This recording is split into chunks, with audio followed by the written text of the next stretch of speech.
Καλημέρα σας. Θα ήθελα να ευχαριστήσω τον κύριο Βασιλόπουλο και τα μέλη του μη κυβερνητικού οργανισμού Φροντίδα για την πρόσκληση που έστειλαν στο μεταπτυχιακό μας. Να πω ότι το μεταπτυχιακό, όπως λέει και ο τίτλος του, είναι για ιατρική καταστροφών, αλλά κυρίως εστιάζεται στη διαχείριση κρίσεων υγείας. Αυτό που κάνουμε ουσιαστικά είναι να διδάσκουμε πώς μπορεί κανείς να διαχειριστεί μια κρίση από το πλευρά του υγειονομικού, είτε αυτή αφορά φυσική καταστροφή, είτε μια ανθρωπιστική κρίση, όπως θα συζητήσουμε στη συνέχεια. Στην παρουσίασή μου τώρα, σήμερα θα κάνω μια μικρή αναδρομή στο ρόλο, ας το πούμε έτσι, στην ιστορία του ανθρωπιστικού κινήματος και στη συνέχεια θα δοθεί δυνατότητα να κουβεντιάσουμε λίγο για την κατάσταση που επικρατεί σήμερα στην Ελλάδα με τις μεγάλες μη κυβερνητικές οργανώσεις. Αυτός ήταν και ο σκοπός που με προσκαλέσατε και έχω μια διπλή ιδιότητα. Είμαι επιστημονικός συνεργάτης στο μεταπτυχιακό, διδάσκω σε αυτό το μεταπτυχιακό, αλλά είμαι και επί σειρά ετών, πάνω από 30, από όσο θυμάμαι, μέλος μη κυβερνητικών οργανώσεων. Ήμουν στους γιατρούς του κόσμου, έχω φύγει αποστολές σε πολύ μεγάλο διάστημα και το λέω αυτό για να σας δώσω την ευκαιρία να με ρωτήσετε πράγματα. Έχω δουλέψει πρώτα στο πεδίο και μετά έχω αρχίσει να το διδάσκω κατά κάποιο τρόπο το αντικείμενο και τώρα βρίσκομαι στο Διοικητικό Συμβούλιο των Γιατρών Χωρίς Σύνορα, έχοντας ένα πολύ συγκεκριμένο ρόλο να αναπτύξω τις δράσεις στο Λεκανοπή Δυτικής και συγκεκριμένα στην πόλη των Αθηνών. Ουσιαστικά ο ανθρωπισμός υπάρχει στις θρησκείες, είναι κάτι το οποίο ξεκινάει πάρα πολύ παλιά, η έννοια της ελεημοσύνης στον Ιουδαϊσμό με πολύ συγκεκριμένους κανόνες. Κάθε χρόνο, σας θυμίζω όσους, και είναι πολύ ενδιαφέρον κανείς να ανατρέξει στην ιστορία των θρησκειών για να δει τη λογική της φιλανθρωπίας και της ελεημοσύνης. Το χριστιανισμό είναι η πρώτη όμως οργανωμένη παροχή βοήθειας. Η χριστιανική ελεημοσύνη έρχεται κυρίως από τα φραγκισκανικά τάγματα και από τους Ιησουίτες και ο Καλβίνος είναι ο πρώτος ο οποίος διακηρύσει ουσιαστικά το δικαίωμα στην ανυπακοή προς τις αρχές όταν διεξάγουν άδικο πόλεμο. Δηλαδή, και αυτό θεωρείται η πρώτη κίνηση έτσι ώστε μετά να μπορούμε να μπαίνουμε και να παίρνουμε τους τραυματίες, να υπάρχει αυτό το δίκαιο πολέμου που όπως θεσπίστηκε πολύ αργότερα. Το Κοράνι μιλάει σαφώς για την βοήθεια στον αδύνατο, το λεγόμενο ζακάτ, αλλά η μουσουλμανική θρησκεία χαρακτηρίζεται από το γεγονός ότι δεν παρέχεται αυτή η συγκεκριμένη βοήθεια στους άπιστους, δηλαδή στους μη μουσουλμάνους. Η φιλοσοφική σκέψη παράλληλα, ο Αριστοτέλης διδάσκει στην ηθική το καλό και την αλληλεγγύη μεταξύ των ανθρώπων, αποκλείοντας όμως τους σκλάβους από αυτό. Ο Κικέρονας στο σύγγραμμά του περί καθηκόντων διατυπώνει την υποχρέωση της αλληλεγγύης και ουσιαστικά είναι εκείνος ο οποίος πρώτος εκφράζει την κοινή μοίρα του ανθρώπινου γένους, δηλαδή ότι οι πράξεις του ενός επηρεάζουν τις πράξεις του άλλου. Και μετά μπαίνουμε στο Μεσαίωνα που ουσιαστικά ο πρώτος άνθρωπος ο οποίος μίλησε για το δίκαιο του πολέμου και της ειρήνης και θεωρείται ο πατέρας του διεθνούς ανθρωπιστικού δικαίου είναι ο Χούγκο Κρότσιους. Και στη συνέχεια πολλοί άλλοι, όπως και ο Βατέλ, διατυπώνουν τις αρχές όταν αρχίζουν να γίνονται πιο συγκεκριμένες μάχες και πιο οργανωμένοι πόλεμοι με μεγάλο αριθμό θυμάτων, αρχίζει να διατυπώνει αρχές δικαίου προστασίας των αδυνάτων. Και είναι ο πρώτος ουσιαστικά που αρχίζει να μιλάει για άμαχους.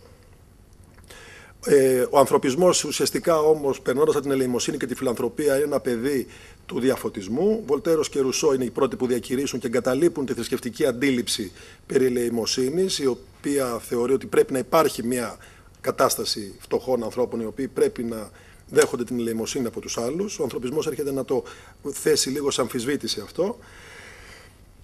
Και στη συνέχεια με τη Γαλλική Επανάσταση ουσιαστικά μπαίνουν τα θεμέλια των πρώτων, ας το πούμε έτσι, μη κυβερνητικών οργανισμών, μια που και στην περιοχή των Ηνωμένων Πολιτειών, στην άλλη όχθη του Ατλαντικού, δημιουργούνται οι πρώτες ενώσεις, οι οποίες κοιτάζουν για να προσπαθούν να οργανωθούν έτσι ώστε να παρέχουν οργανωμένα πια μια ανθρωπιστική βοήθεια και ξεκινούν από τα θέματα για την κατάργηση της δουλείας ή τις εμπορικές ανταλλαγές.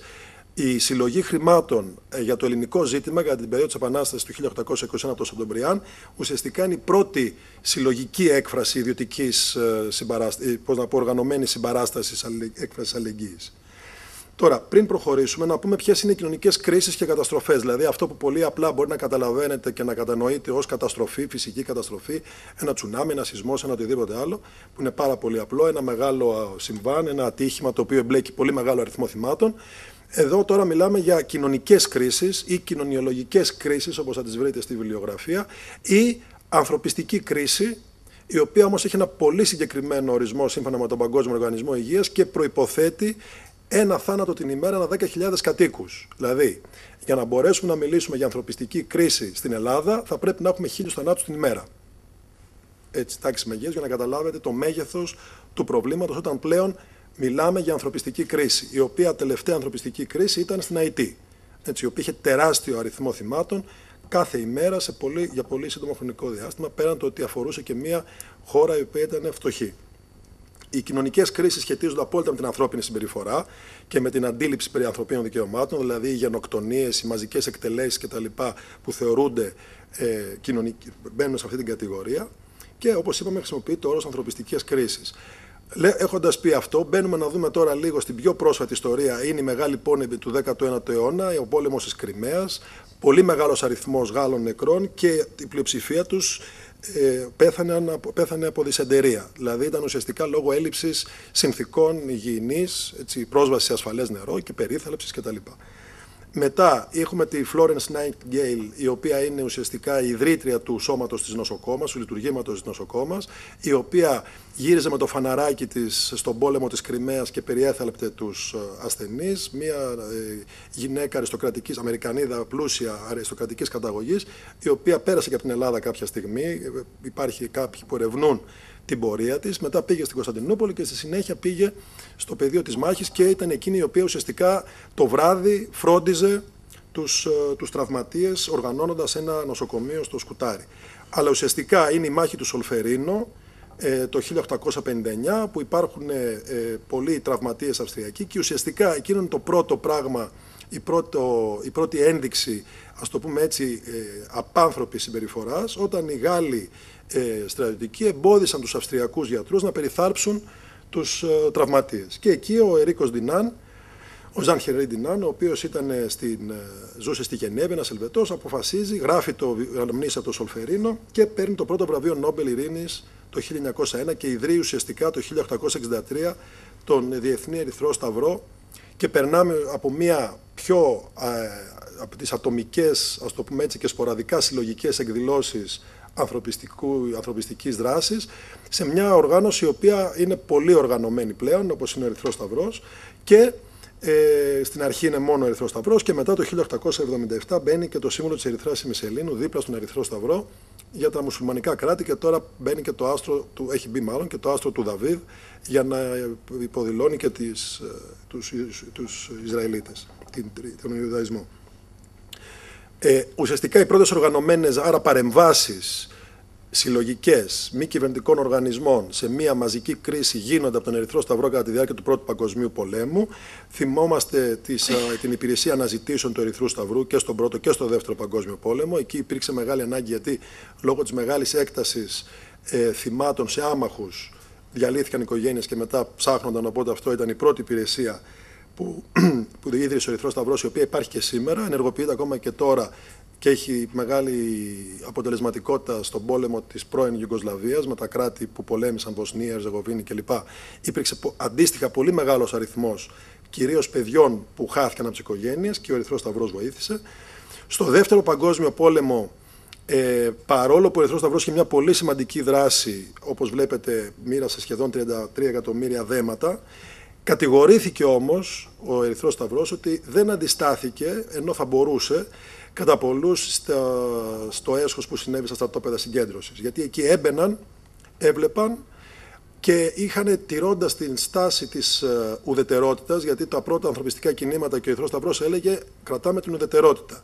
Η ουδετερότητα τώρα εδώ άρχισε λίγο να κλονίζεται, γιατί είναι διαφορετικό να περιθάλπτεις το ίδιο τραυματίες στρατιώτες, Άγγλους, Γάλλους, Γερμανούς ή άσπρους, μαύρους, οτιδήποτε φυλής και θρησκεύματος, και είναι άλλο πράγμα να βλέπεις μια μαζική εξόντωση και να μην μιλάς επικαλούμενος στην ουδετερότητα.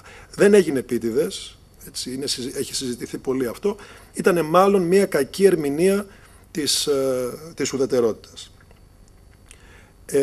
Και μετά ήταν άλλοι μεγάλοι οργανισμοί. Το 1918 ήταν το Save the Children, αυτή είναι οι πιο παλιοί που υπάρχουν και σήμερα. Και σημειώστε την τελευταία που είναι εδώ, το 1942, η Oxfam. Oxford Committee for Famine Relief, και η πρώτη της δράση οργανώθηκε, η πρώτη βοήθεια που παρήχε ήταν στην Ελλάδα το χειμώνα του 1942, την κατοχή, κατά τη διάρκεια της γερμανικής κατοχής. Ήταν φοιτητές Άγγλοι της Οξφόρδης, τότε η Αθήνα ο Πειραιάς είχε αποκλειστεί από τους συμμάχους, και ένα από τα αίτια της μεγάλης πείνας των Αθηνών ήταν ότι δεν επέτρεπαν τα πλοία, τα συμμαχικά, να έρθει τροφή στην Ελλάδα. Και οι φοιτητές Βρετανοί, νιώθοντας ντροπή για αυτό το γεγονός και θεωρώντας τη χώρα τους συνυπεύθυνη, έκαναν αυτή την πρώτη οργάνωση, της οποίας η πρώτη δράση ήταν να φέρει επιστημιστική βοήθεια στην Αθήνα εκείνο το χειμώνα, και συνεχίζει να είναι μία από τις πιο αξιόπιστες και μεγάλες οργανώσεις στην καταπολέμηση της πείνας παγκοσμίως, ακόμα και σήμερα. Και έρχεται ένα άλλο πολύ σημαντικό κομμάτι, που είναι η δημιουργία των Γιατρών Χωρίς Σύνορα, και που γίνεται το 1971 η ίδρυση των Γιατρών Χωρίς Σύνορα με αφορμή τον πόλεμο στην Μπιάφρα. Η Μπιάφρα είναι μια περιοχή της Νιγηρίας, όπου θυμάστε ή έχετε ακούσει τα παιδιά της Μπιάφρα που δείχναν τα παιδιά τεποσιτισμένα, και εκεί ουσιαστικά ήταν η πρώτη παρέμβαση των Γάλλων, λεγόντουσαν French doctors τότε. Ήταν ο Μπερνάρ Κουσνέρ, μεγάλη προσωπικότητα του ανθρωπιστικού κινήματος, ο οποίος ίδρυσε τους French doctors, και στη συνέχεια ίδρυσε και τους Γιατρούς Χωρίς Σύνορα, και θεμελιώθηκε αυτό που ονομάζουμε σήμερα το Sans Frontierisme, που είναι η επικρατούσα ιδεολογία στον χώρο του ανθρωπιστικού κινήματος. Δηλαδή δεν κοιτάζουμε σύνορα, μπαίνουμε παντού, καταγγέλουμε, αυτή είναι η μεγάλη διαφορά, έτσι, του κινήματος του ανθρωπιστικού του σημερινού σε σχέση με τα προηγούμενα. Υπάρχει καταγγελία γραπτή και προφορική και μαρτυρία των όσων συμβαίνουν σε μια χώρα, και καταδικάζονται οι πρακτικές, βέβαια τηρώντας μια ισορροπία και φροντίζοντας την ασφάλεια των ανθρώπων που είναι σε αποστολή.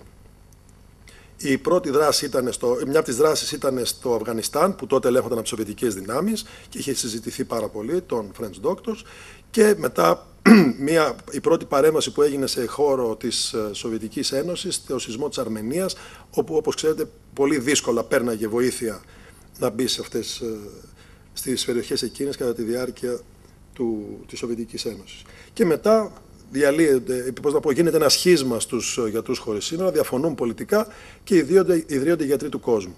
Σήμερα τώρα, τι είναι αυτές οι μη κυβερνητικές οργανώσεις αρρωγής, που όντας μέλη εσείς εδώ ενός μη κυβερνητικού οργανισμού, μιας ανθρωπιστικής οργάνωσης, έχετε βιώσει το γεγονός ότι όλοι έχουμε μπει σε ένα τσουβάλι πια, και όλες οι ΜΚΟ είναι κακές, παίρνουν χρήματα, κατασπαταλούν δημόσιο χρήμα, από εδώ από εκεί. Επειδή αυτό συμβαίνει, και προφανώς μπορεί να έχει συμβεί με 2-3 συγκεκριμένες οργανώσεις, οι οποίες έχουν κατανομαστεί, και αυτή την περίοδο πολλοί σπέβδουν να κατηγορήσουν τους μη κυβερνητικούς οργανισμούς, έχοντας πολύ συγκεκριμένους στόχους από πίσω, οι οποίοι κατά τη δική μου γνώμη είναι να μπορέσουν να διαχειριστούν όπως εκείνοι θέλουν τα χρήματα που δίδονται στις μη κυβερνητικές οργανώσεις. Άρα σήμερα παρά ποτέ είναι επίκαιρη μια συζήτηση των μεγάλων μη κυβερνητικών οργανώσεων, είτε στην Ελλάδα, είτε αυτών που είναι τοπικές, είτε των διεθνών, προκειμένου να ξεκαθαρίσει λίγο το τοπίο. Γιατί δεν είμαστε όλοι το ίδιο, έτσι, όπως καλά γνωρίζετε.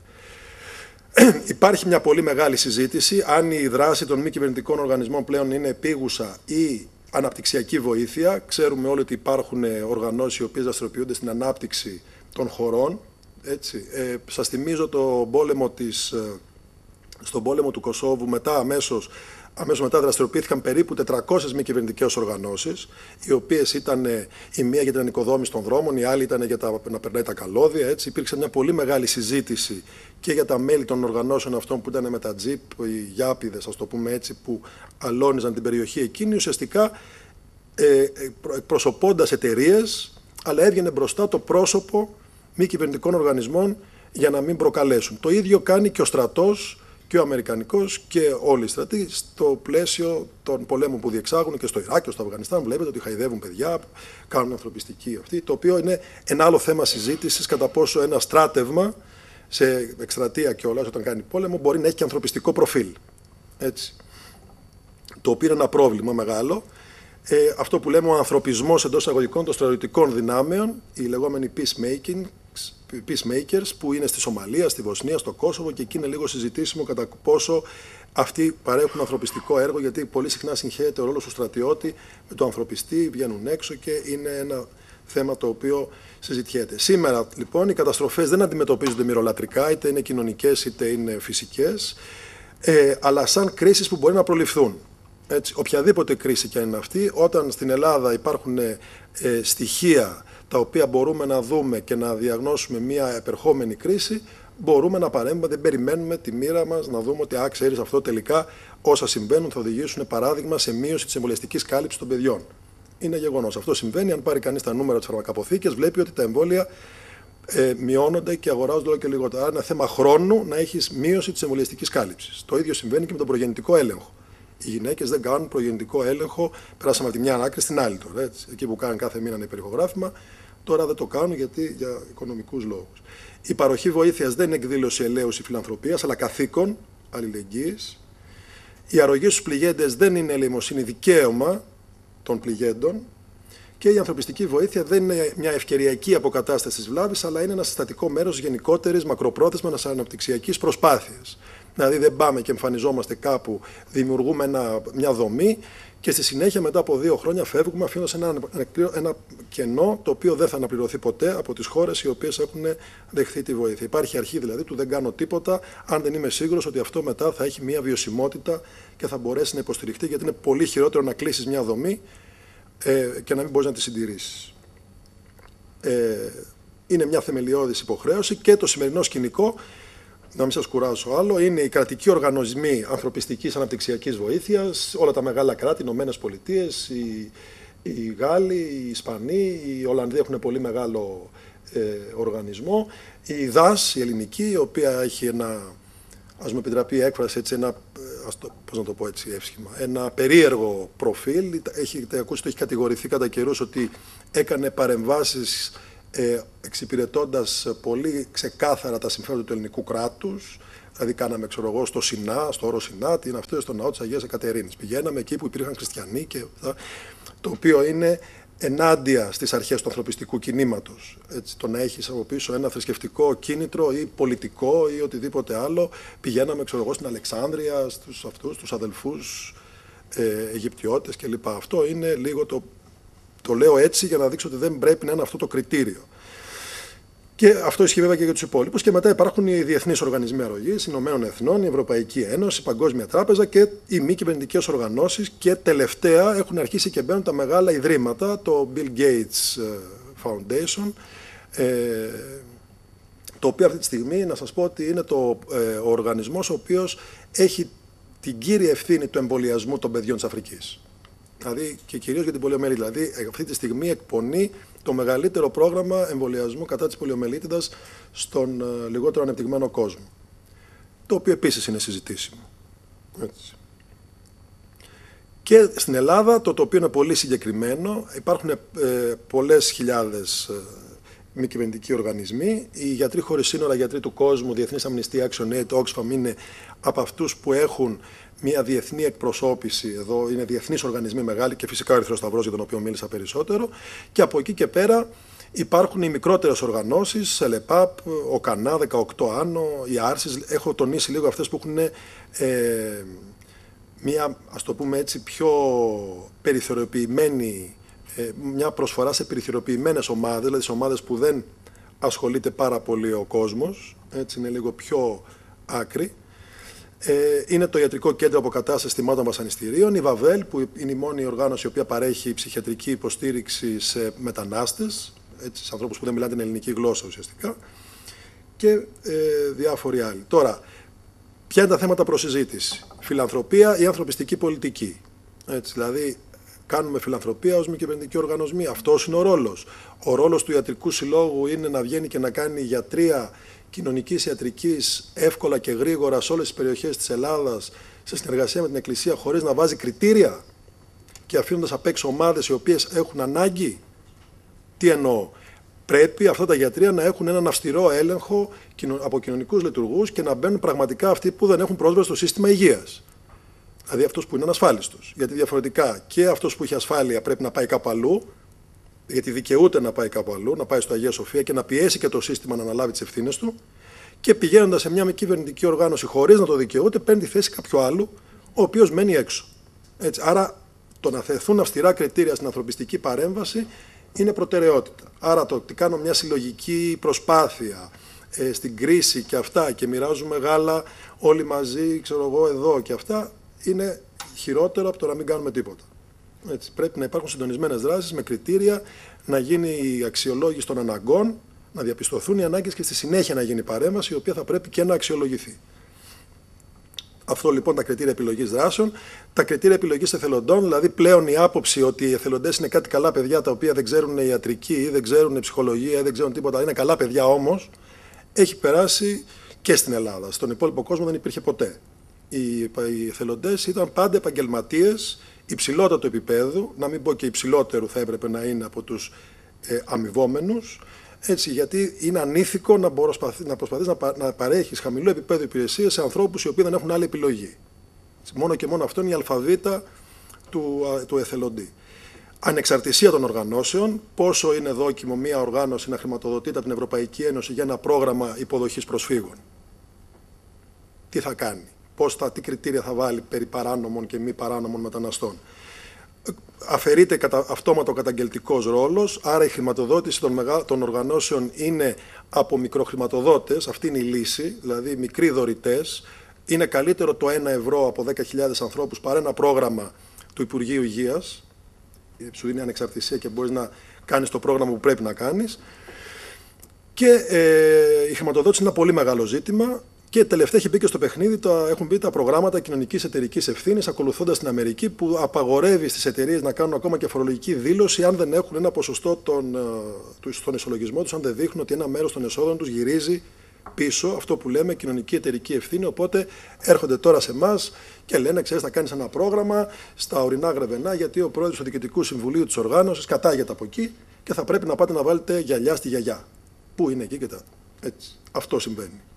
Πώς να πω, το λέω, την ακραία συμπεριφορά. Υπάρχουν βέβαια και οργανισμοί μεγάλοι οι οποίοι έχουν πρόγραμμα, έχουν σοβαρά προγράμματα κοινωνικής εταιρικής ευθύνης και έχουν μια συνέπεια και μια συνέχεια που δεν είναι μόνο για να φωτογραφηθούν.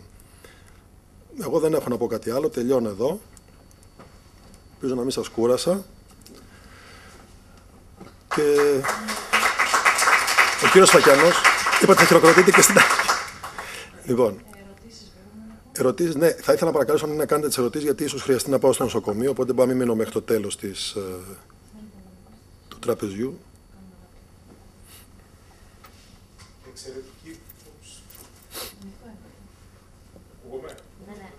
Εξαιρετική δουλειά κάνουν οι μη κυβερνητικές.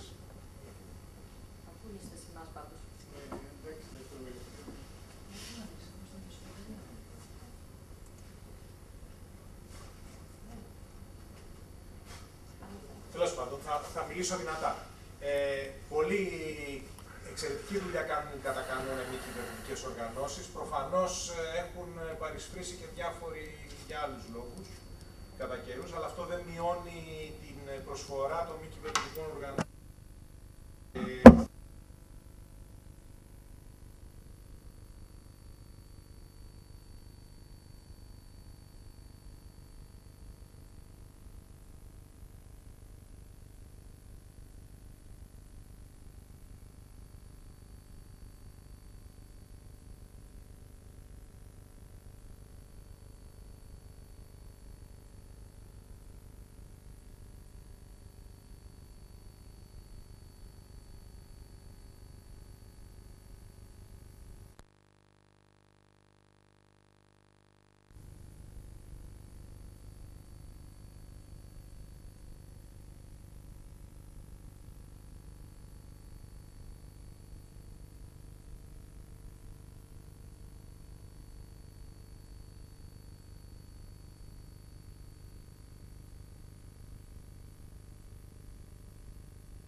Είναι η υπηρεσία,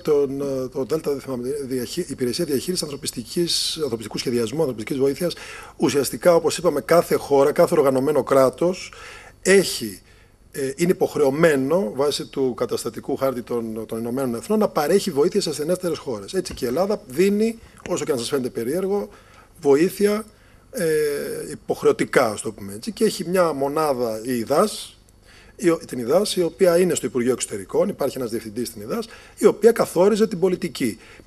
Δεν μηδενίζω την προσπάθεια της ΙΔΑΣ και τη δουλειά της ΙΔΑΣ, απλά μπαίνει ένα ερώτημα κατά πόσο ένας φορέας, ο οποίος καθοδηγείται από το κράτος, μπορεί να είναι ανεξάρτητος να παρέχει την ανθρωπιστική βοήθεια που πρέπει. Και συγκεκριμένα, όταν προσπαθούσαμε να πάμε στην Αϊτή, δεν μπορούσαν να προσγειωθούν όλα τα αεροπλάνα στο αεροδρόμιο, γιατί ήταν υπό τον έλεγχο του Αμερικάνικου στρατού. Αυτό είναι ένα ζήτημα. Έτσι. Πόσο μπορεί να πάνε όλες οι οργανώσεις εύκολα? Επικαλούντουσαν λόγους ασφαλείας, προφανώς. Αλλά είναι ένα θέμα κατά πόσο μπορεί να προσεγγίσει. Η ΙΔΑΣ, ας πούμε, κατάφερε να πάει και πήρε μαζί 10 οργανώσεις συγκεκριμένες. Ή σας λέω, έκανε μια πολιτική, υπάρχει ο κίνδυνος δηλαδή, και φάνηκε σε ορισμένες δράσεις της, να είναι κατευθυνόμενοι είτε από την εξωτερική πολιτική, είτε από το συναίσθημα των Ελλήνων, είτε για εθνικούς λόγους, οι οποίοι μπορεί να είναι καλοί και αρεστοί, αλλά δεν είναι ανθρωπιστική δράση. Έτσι, παραβιάζει βασικούς κανόνες της ανθρωπιστικής δράσης, η οποία πρέπει να είναι αμερόληπτη και να μην κοιτάζει τίποτα, να βάζει προτεραιότητες. Όπως αυτή τη στιγμή δεν μπορούμε να πούμε ότι η παγκόσμια προτεραιότητα στον χώρο της ανθρωπιστικής κρίσης είναι η Αθήνα. Θα ήταν αστείο να το υποστηρίξει κανείς αυτό το πράγμα τη στιγμή που βλέπουμε τι συμβαίνει στον υπόλοιπο κόσμο. Έτσι. Όσο δύσκολα και αν περνάμε, όσο άσχημα και αν είναι τα πράγματα, δεν υπάρχει ανθρωπιστική κρίση με την αυστηρή έννοια του όρου. Έτσι. Υπάρχουν προβλήματα, υπάρχουν κίνδυνοι, μπορεί να εξελιχθεί σε μια σοβαρότερη κρίση, αλλά αυτό που βιώνουν στις υπόλοιπες χώρες της Αφρικής και της Νοτιοανατολικής Ασίας, οπότε μια οργάνωση διεθνής που πρέπει να παρέμβει. Στο κέντρο των Αθηνών, που η Ελλάδα παραμένει μια από τις 30 πλουσιότερες χώρες, μας αρέσει δεν μας αρέσει, ή να πάει να κάνει μια παρέμβαση στη Ρουάντα ή στη Σιέρα Λεόνε ή στη Σομαλία. Έτσι, είναι θέμα ιεράρχησης και κατανομής των πόρων. Τώρα, οι γιατροί χωρίς σύνορα με τους γιατρούς του κόσμου, ουσιαστικά διαφώνησε, ο Κουσνέρ ήταν ο άνθρωπος, ο οποίος, σας θυμίζω, μετά ήταν και υπουργός εξωτερικών του Σαρκοζή και κωσυφοπεδιάρχης κατά τη διάρκεια του πολέμου στη Σερβία. Είχε μια εξέλιξη όπου και εκεί υπάρχει συζήτηση κατά πόσο ένα πρώην μέλος και ιδρυτικό του ανθρωπιστικού κινήματος μετά πολιτεύεται. Το οποίο το βλέπουμε και στην Ελλάδα να συμβαίνει. Έτσι, και όχι μόνο από ανθρώπους οι οποίοι έχουν απομακρυνθεί από το χώρο πια, αλλά από ενεργεία προέδρους, ας πούμε, σωματείων ή οτιδήποτε άλλο, και δεν μιλάμε τώρα για σωματεία που έχουν ρόλο περιφερειακό ή ασχολούνται με ένα πολύ συγκεκριμένο κομμάτι, μιλάμε για άτομα τα οποία έχουν ρόλο στην υγεία. Έτσι, το οποίο είναι πολύ σημαντικό και να συζητιέται και να έχεις, ας πούμε, μια θέση στο Υπουργείο. Και διαφώνησαν πολιτικά με την έννοια ότι οι γιατροί, ας το πούμε έτσι, οι γιατροί χωρίς σύνορα είναι λίγο πιο αριστερά στις θέσεις τους. Κατηγορήθηκαν τότε μια ομάδα των γιατρών χωρίς σύνορα ότι συμμαχούν με το Μιτεράν, με τους σοσιαλιστές και κάνουν έναν κρατικό παρεμβατισμό ουσιαστικά. Οπότε έφυγαν και έκαναν τους γιατρούς του κόσμου. Αλλά αυτό αφορά τη Γαλλία κυρίως και μια περίοδο 40 ετών πριν. Πλέον δεν υπάρχουν διενέξεις, δεν υπάρχουν διαφορές. Και δύο εμπειρίες σας θα ήθελα. Δύο εμπειρίες σας, συνοπτικά, κάτι που νομίζετε ότι προσφέρατε πολύ και κάτι που παρόλες τις προσπάθειές σας για άλλους λόγους δεν μπορέσατε να προσφέρατε όσα θέλατε. Δηλαδή μια επιτυχία στην προσφορά. Η επιτυχία ήταν, νομίζω, επειδή θα ήθελα να το εντοπίσω και στην Ελλάδα, στην ελληνική πραγματικότητα, είναι αυτό που κάναμε από το 95-96 και μετά, οργανώνοντας τα ανοιχτά πολυιατρία, έγιναν παράλληλα από τους γιατρούς του κόσμου και τους γιατρούς χωρίς σύνορα στην Αθήνα. Το 96-97 με την πρώτη είσοδο των μεταναστών. Στα πρότυπα των Πολυκλινή Κουβέρ της Γαλλίας, τα οποία τα είχαν φτιάξει για να παρέχουν περίθαλψη στους βορειοαφρικανούς μετανάστες Γάλλους, οι οποίοι ήταν τότε χωρίς χαρτιά. Η μεγάλη επιτυχία και η ικανοποίηση ήταν ότι τότε, σε πολύ σύντομο χρονικό διάστημα, και ο κύριος Φακιανός συμμετείχε σε αυτό, το λέω όχι ο ίδιος μόνο προσωπικά και μπορεί να μην το θυμάται κιόλας, να μην ξέρει πώς συμμετείχε, όταν καταφέραμε να οργανώσουμε μέσα σε 5 μήνες ένα πολυιατρείο και καταφέραμε να δικτυωθούμε σε όλο το νοσοκομείο του Λεκανοπεδίου. Και λειτουργήσε ένα βουβό σύστημα, άτυπο. Εγώ που ήμουν διευθυντής του πολυιατρείου είχα ένα βιβλίο και έλεγα νευροχειρουργός. Εκεί. Έπαιρνα τηλέφωνο τον ίδιο και έλεγα: έχουμε ένα παιδάκι. Ναι, έχουμε ένα αυτό. Το ίδιο ίσχυε για παιδιάτρους, δηλαδή καταφέραμε να αναπτύξουμε ένα πολύ αποδοτικό δίκτυο, γιατί τότε σας θυμίζω είχαν έρθει μαζικά Αλβανοί, Ρώσοι, Ουκρανοί κλπ. Οι οποίοι αυτοί ήταν τότε οι χωρίς χαρτιά. Έτσι, πολύ μεγάλος αριθμός ανθρώπων μαζικά στην Ελλάδα. Και καταφέραμε να αναπτύξουμε πάρα πολύ γρήγορα ένα δίκτυο και κανείς γιατρός, κανείς νοσηλευτής ποτέ και πουθενά δεν είπε αυτός είναι ανασφάλιστος. Και αυτό έρχεται σε αντίθεση με αυτό που ζούμε σήμερα, γιατί έχουμε κουραστεί. Έτσι, δεν μπορεί 20 χρόνια η πολιτεία να είναι απούσα και να συνεχίζουν οι εθελοντές να κάνουν αυτή τη δουλειά. Έπρεπε να έχει γίνει πιο οργανωμένα όπως έγινε στις υπόλοιπες χώρες. Εκεί ένιωσα αποτελεσματικός. Δυσκολία είδαμε στην ΑΕΤ όταν δεν μπορούσαμε να κάνουμε το τελευταίο παράδειγμα, δηλαδή που θα έλεγα ότι ήταν πολύ συγκλονιστικό και ένιωσα πραγματικά αδυναμία, γιατί ήταν μια κρίση στην οποία είχε καταρρεύσει και το κράτος. Δύσκολο να το βλέπεις αυτό. Δηλαδή, ακόμα και ο Οργανισμός Ηνωμένων Εθνών σκοτωθήκαν τα υψηλότερα στελέχη του ΟΗΕ. Σκοτωθήκαν τα υψηλότερα στελέχη, χαθήκαν στελέχη μη κυβερνητικών οργανώσεων, του Ερυθρού Σταυρού, των γιατρών χωρίς σύνορα που είχαν μόνιμες αποστολές. Άρα ήταν κάτι το οποίο ήταν πρωτόγνωρο. Δεν μπορούσες να το αντιμετωπίσεις εύκολα και φυσικά εκείνο που είδαμε στο τέλος είναι τον υπερβολικά μεγάλο αριθμό ακροτηριασμών, για το οποίο υπάρχει και μια επιστημονική συζήτηση από τους Γάλλους κυρίως κινείται εναντίον των Αμερικανών και Ισραηλινών γιατρών, γιατί κάνανε υπερβολικά εύκολα και γρήγορα ακροτηριασμούς άκρων, και οι παράνομες υιοθεσίες, οι οποίες γίνανε με τη βοήθεια μη κυβερνητικών οργανισμών, οι οποίοι παίρναν τα παιδιά, τα οποία τα βρίσκανε μόνοι, είχαν χαθεί οικογένειες, χωριά, και για το καλό τους τα βάζαν σε αεροπλάνα και τα πηγαίνανε στις ΗΠΑ ή όπου αλλού στην Ευρώπη για υιοθεσία, το οποίο επίσης είναι ένα ηθικό ζήτημα αν αυτό δεν γίνεται οργανωμένα. Η ΑΕΤ ήταν το παράδειγμα του δεν μπορώ να κάνω κάτι, το πιο πρόσφατο. Θα ήθελα να πω το εξής. Ο αείμνηστος Κωνσταντίνος Σακάς, ο πρόεδρος του Συλλόγου Εθελοντών Αιμοδοτών Κοινωνική Αλληλεγγύη, είναι ο μεγαλύτερος εθελοντικός σύλλογος στην Ελλάδα και εδρεύει στην Καλιθέα. Έτρεμε στην ιδέα ότι θα μπορούσαν να πούν αυτό το σύλλογο ΜΚΟ, άσχετα το αν ήταν μη κερδοσκοπικού χαρακτήρα ή μη κυβερνητική οργάνωση. Επειδή στηριζόταν πολύ οικονομικά από το Δήμο, ακόμα και όταν ήθελε να κάνει αιμοδοσία ή βράβευση, έλεγε ότι δεν θέλω να έχω καμία οικονομική συναλλαγή, θα το κάνει ο Δήμος. Και είχε δίκιο, και το έλεγε πολλά χρόνια πριν, και είχε δίκιο, γιατί έχουμε δει ότι πλέον δημιουργήθηκαν ΜΚΟ, πήραν ευρωπαϊκά προγράμματα, παίρνουν ακόμα και πεντάμινα, δημιουργούν σχέσεις εργασίας, συνεργάζονται με το κράτος, με το Δήμο, αποδημούνται όλες οι δομές υγείας και όχι μόνο, και όλα τα εργασιακά δικαιώματα. Έτσι είναι εύλογο ο κόσμος να ακούει ΜΚΟ και να φοβάται. Έτσι. Όχι, δεν έχω αντίρρηση. Απλώς δεν είναι όλες οι οργανώσεις το ίδιο. Εγώ το είπα πρώτος, ότι όντως συμβαίνει αυτό. Έχουμε δει πολλά τέτοια παραδείγματα και γι' αυτό είναι στο καταστατικό της κάθε οργάνωσης. Εγώ μπορώ να απολογηθώ και τους γιατρούς χωρίς σύνορα αυτή τη στιγμή. Τώρα από εκεί και πέρα ξέρω πολύ καλά ότι υπάρχουν οργανώσεις οι οποίες έχουν θέματα και προβλήματα. Από εκεί και πέρα αυτά είναι να τα αντιμετωπίσουν μόνοι. Αλλά οφείλει η οργανωμένη πολιτεία και οι υπόλοιπες οργανώσεις να οργανωθούμε έτσι ώστε να φανούν αυτοί μόνο μπροστά. Έτσι. Δεν είναι όλοι προβληματικοί. Θέλει κάποιος να μιλήσει, να δώσουμε το μικρόφωνο. Ευχαριστώ. Θέλω να ρωτήσω για τους γιατρούς χωρίς σύνορα.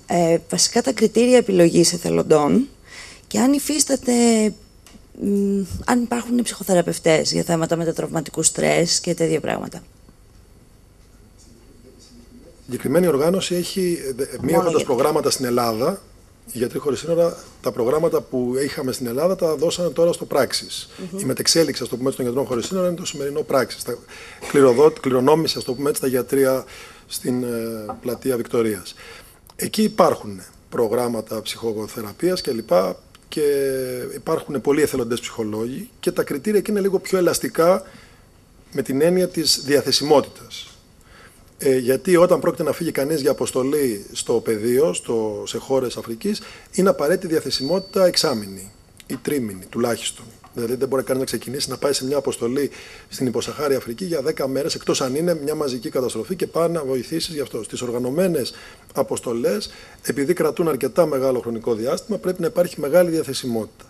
Και γίνεται και μια εκπαίδευση. Τα κριτήρια αυτά είναι. Δηλαδή να υπάρχει μια προϋπηρεσία. Ένας που μόλις έχει αποφοιτήσει, είναι δύσκολο να πάει να σταθεί μόνος του σε μια αποστολή. Παίρνουν από κάποια σχολεία, από κάποια εκπαίδευση Άλλα κριτήρια δεν υπάρχουν. Διάθεση να υπάρχει και τεχνογνωσία. Αλλά πλέον υπάρχουν πάρα πολλές δράσεις όλων των μεγάλων οργανώσεων που έχουν υγειονομικό χαρακτήρα στην Ελλάδα.